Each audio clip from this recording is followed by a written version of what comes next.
So be it, Jedi. What's going on, guys? Back with another video. And today I'm going to share with you my 3 golden rules I try to follow when it comes to Hot Toys collecting. So if you're a newer collector, as I try to tailor my videos towards, because to be honest, somebody that's been in the game for a long period of time probably doesn't care what I have to say, but I would advise that you pick some rules to follow to help give you some guidance when it comes to collecting these expensive, highly detailed action figures. So the first rule I follow is have a game plan. I know there is nothing set in stone. You don't have to write out a contract and have it notarized when you start collecting Hot Toys, but I think you should be conscious of a plan when it comes to collecting. Think about what franchises or IPs you want to collect, whether it's Star Wars, Marvel, DC, whatever, and try not to deviate from that if you can help it. It'll sort of help you narrow down and tailor your collecting so that you're not, spreading yourself too thin. Obviously, for me, the focus of my collecting is Star Wars, and if you're watching this, I'd say you probably collect Star Wars too. For me, that's easy. It eliminates Marvel and DC and most other miscellaneous things. But at the same time, it's hard because now that I'm collecting Star Wars, the doors are wide open. There are a lot more Star Wars figures than there are a lot of other figures. So the game plan I have when it comes to collecting, I've already narrowed down most of what I'm going to collect, that being Star Wars. I want to try to collect the heavy hitters, my favorite characters, my Anakin Skywalkers, Obi-Wan, Luke Skywalker, etc. While there are a lot of extra characters, background characters that Hot Toys has made and is making that, objectively look pretty cool, for me, I have really no interest in collecting those. So I try to focus on the characters that I love, the looks that I love, the representation of that character that I love. That leads us into my second rule, collecting what you love versus what's cool or what you like.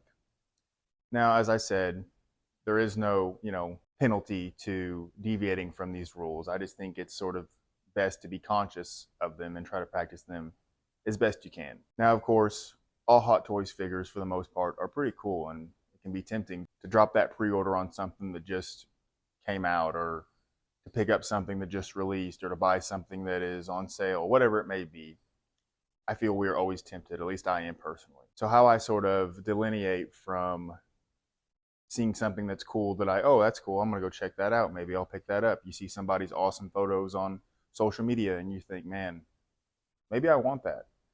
The way I sort of navigate that is, if you don't want it when it's announced, or if you're sort of iffy about it when those, solicitation photos go up, that's probably a good indicator that you may not want it in a year and a half. Or on the flip side, if you didn't want it at the initial solicitation, but the blogger photos come out and it looks awesome, it looks great, and everybody's talking about it, and you decide you want it then, who's to say that those are two different scenarios?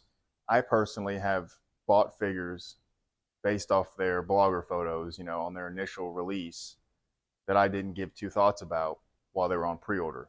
And some of those purchases are my favorite figures. So I don't think there's really a right or wrong, way to look at it.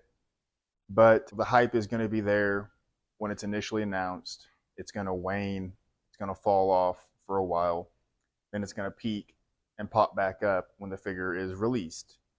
That's sort of how it goes. My advice to you is, think about the figures that you want that don't exist yet. Think about, man, I can't wait for this figure to be 2.0, or them to make this version of this character. If you've got it in your head that you want that, regardless to its existence, if it does get announced, there's a safe bet that you're not going to regret purchasing it. You're not going to cancel a pre-order. You're not going to jump on something for the hype. We're going to make mistakes. We're just collectors. This isn't really the end of the world if you do or don't. Nobody likes buying something that they get sour on in a couple months. Another good way to approach this is, the old tier list. You got your A tier character, your favorites, as I said, your Darth Vaders, your Luke Skywalkers, whatever that may be. And then below that is secondary characters. That may be clone troopers, stormtroopers, R2-D2, C3PO. And then below that, you could have the Jedi characters the Hot Toys is just recently releasing and announcing. You could have characters from the TV shows, whatever that may be. It's going to differ from me to you. But I would obviously advise collecting the big hitters first, and then if you want to step down from that, you're in the second tier. And then if you've got money and you've got space, go wild. But I personally wouldn't recommend going for the figure that is on sale or the figure that is just cool to you. Like, there's a lot of figures that I think are cool that I just would rather have others in place of. Prime example, we just talked about this last week, General Grievous. I think General Grievous is awesome. I think he's obviously one of the highlights of Revenge of the Sith and Tartakovsky's 2D Clone Wars, etc. I mean, he's an iconic character, if you could call him a character, for a reason.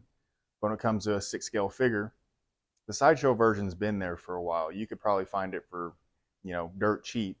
It's probably a piece of junk, but the representation's there, so that's not really lacking in that department. If you really wanted it, you could have it. Now, Hot Toys is giving us their version, which I think is going to be far superior. But for me, I don't really want to spend $400+ on General Grievous, who ultimately his goal in the Star Wars franchise is just to be a sort of version of Anakin Skywalker. And the same with Dooku and Maul. They're all representations of what Anakin Skywalker is and what he'll become. You've got the rage-fueled weapon, you've got the disillusioned Jedi, and you've got the cyborg. That's all, a facsimile of what Darth Vader is. I digress, but it's cool. It's awesome. I'm going to be jealous of those who get it in their collection. But for me, at this point, I really don't think I need it. Moving on to the third and what I consider to be the most important rule that I follow is don't put yourself in debt over these figures.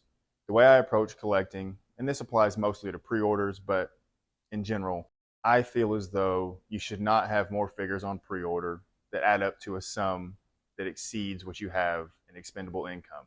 Now, it may be a polarizing statement. It may, we all may be different. Some people may buy figures and put them on credit cards and worry about it later.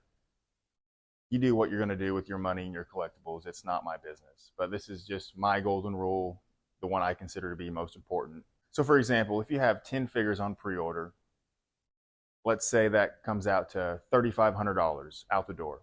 I feel as though you should have $3,500 to spend right then and there. That doesn't say, pay off your figure as soon as you pre-order it. I just think that it's too commonplace in the collecting community, not even just Hot Toys, to struggle financially just to collect.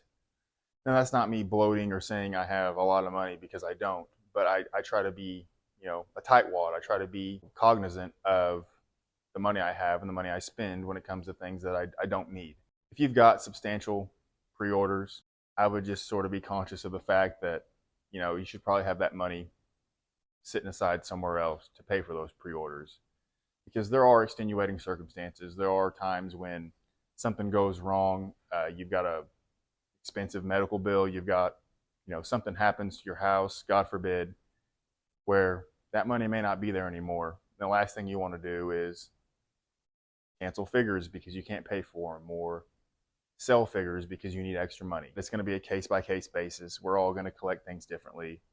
Some people make a lot more money than I do and are able to purchase a lot more figures than I do, and probably vice versa to that. Some people may have to scrounge for a little bit to buy their first figure. I mean, we're all going to be different. There is no better or worse way to collect. This to me is the most important thing, because these are just toys. They're just action figures. It's not worth, stressing about your mortgage or your car note because you bought a figure last month. There are a lot more important things than action figures. Anyway, guys, let me know what you think down in the comments below. What are your most important rules when it comes to collecting? Do you follow any of these? I know this probably isn't groundbreaking or anything you haven't heard before, but I just thought I would share with you something that I think about on a pretty consistent basis. Anyway, guys, thanks for watching. Hope you enjoyed the video. If you did, see you in the next one.